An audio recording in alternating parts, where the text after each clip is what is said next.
তীব্রমথা দলের কাজই হচ্ছে সন্ত্রাস ও দাঙ্গা লাগানো। এডিসি নির্বাচনে এর যোগ্য জবাব দেবে জনজাতি জনগণ। মুখ্যমন্ত্রী ডাক্তার মানিক সাহা তীব্রমথা দলের কড়া সমালোচনা করে ত্রিপুরার মুখ্যমন্ত্রী ডাক্তার মানিক সাহা বলেছেন, তীব্রমথা দলের মূল কাজই হলো সাম্প্রদায়িক দাঙ্গা বাঁধানোর চেষ্টা করা, তোলাবাজি এবং সাধারণ মানুষকে ভয় দেখানো। গতকাল ত্রিপুরা খোয়াই জেলার তেলিয়ামুড়ায় বিজেপি কর্মী সমর্থকদের ওপর হামলার ঘটনার তীব্র নিন্দা জানিয়ে তিনি এই মন্তব্য করেন।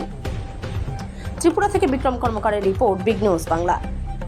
সর্বে এর জন্যই তো এই আতঙ্ক সৃষ্টি করছে, মারছে মানুষকে। কালকে শুনলাম আমার প্রশাসনে সেখানে গোলাবাড়িও করেছে। তো এদের বেশি হচ্ছে একটা যে সাম্প্রদায়িক, আর হচ্ছে গায়ের জোর, মারো পিটো, ভয় দেখাও, ঘরে ঘরে গিয়ে আতঙ্ক সৃষ্টি করে।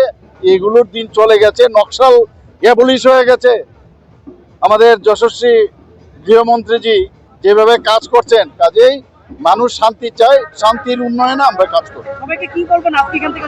না, এখান থেকে তো বোঝাই যাচ্ছে মানুষ ভারতীয় জনতা পার্টির দিকে আছে। এবং আপনারা দেখবেন আমরা নতুন ত্রিপুরা যেটা বলছিলাম, সেই নতুন ত্রিপুরা হবে। দেখুন যে জনতা, আমি একটা আমার হাত কাড়ালে দেখুন জনজাতি ভাই বোনরা কত খুশি থাকে। আমি যাত্রা করি না, আমি কিন্তু যাত্রা করি না। আজকাল যাত্রার আর দরকার নাই, কয়েকজন যাত্রার মতো অ্যাক্টিং করছে আজকাল।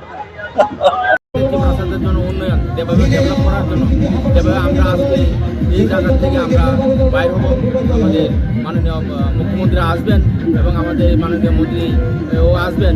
তো সবার কাছে আপনাদের চ্যানেলের মাধ্যমে আমার আবেদন থাকবো যে আগামী 12 তারিখ ভারতীয় জনতা পার্টির যে চিহ্ন আমাদের পদ্মফুল, ওই পদ্মফুলে ছাপ দিয়ে ভারতীয় জনতা পার্টিকে বিপুল জয়যুক্ত করার জন্য। তো ওই হিসেবে আজকে আমরা আমাদের যে পদযাত্রা, জায়গার নাম হচ্ছে আমাদের কৈয়াসানবাড়ি থেকে মান্দা হসপিটাল অবধি আমরা সবাই একসাথে মিলে আমরা পদযাত্রা করব। তো একটাই কারণ, মানুষের যে বিগত 5 বছরে যারা তীব্রমথা সরকার যে দলটা আমাদের এডিসিকে যেভাবে তারা পরিচালনা করেছে, এই পরিচালনা দিয়ে মানুষ খুশি নয়। কারণ মানুষের কথা একটাই, আমরা উন্নয়ন চাই, আমরা ডেভেলপ চাই, আমরা শিক্ষার দিক দিয়ে অগ্রগতি চাই এবং স্বাস্থ্যের দিক দিয়ে আরও সুস্থ কীভাবে আমরা থাকতে পারি। ওই হিসাবে মানুষ কিন্তু আজকের দিনে ভারতীয় জনতা পার্টি বিপুল বুদ্ধে জয়যুক্ত করার জন্য আসছে। বিশেষ করে মহিলারা আজকে ধরুন মহিলারাও হবে মনে হয় আমার 3 থেকে 3,500 মহিলারা। তো ওই হিসাবে আমরা সবাই জানি তা আনন্দের সাথেই আমরা কিন্তু পদযাত্রা করব। আর বিগত দিনে যারা সরকারি ছিল, তীব্রমথা সরকার, যারা 2021-এর আগে যে প্রতিশ্রুতি ছিল তাদের, যে গ্রেটার ট্রিব্যুনালে নিয়ে আসবে, কুছ না কুছ লেগে আয়েগা, নো কম্প্রোমাইজ, ইন্টারলোকেটর, লাস্ট ফাইট, এভাবে মানুষকে বিভ্রান্ত করে যেভাবে তাদের যে প্রতিশ্রুতি একটাই তারা কিন্তু ইমপ্লিমেন্ট করতে পারেনি। ওই প্রতিশ্রুতি তাদের যে দেওয়ার কথা ছিল মানুষকে, বা সুযোগ দেওয়ার কথা ছিল, কিন্তু ওই সব কিছু হয়নি। তার কারণে আজকে দলে দলে কিন্তু ভারতীয় জনতা পার্টিতে যোগদান করেছে। তো আমার কাছে, বিশেষ করে আমাদের মিডিয়াবাদের কাছে যারা আমার কথা শুনবেন বা শুনছেন, আপনাদের কাছে একটাই আমার রিকোয়েস্ট থাকবেন যে আগামী 12 তারিখ বিপুল করতে ভারতীয় জনতা পার্টিকে জয়যুক্ত করার জন্য।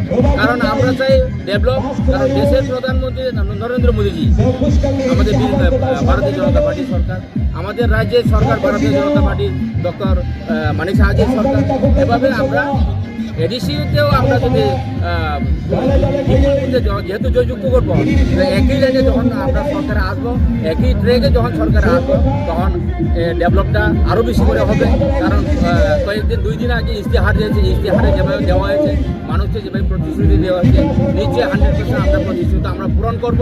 কারণ মানুষ এটাই চায় যে ভারতীয় জনতা পার্টি যেভাবে ডেভেলপ করেছে আমাদের রাজ্যের যেহেতু ডেভেলপ হয়েছে, যে এডিসিতে আমরা ডেভেলপ করার জন্য মানুষ কিন্তু সবাই আনন্দের সহিত আজকে দলে দলে আমাদের সাথে পদযাত্রা যোগদান করবে। কতজন হবে?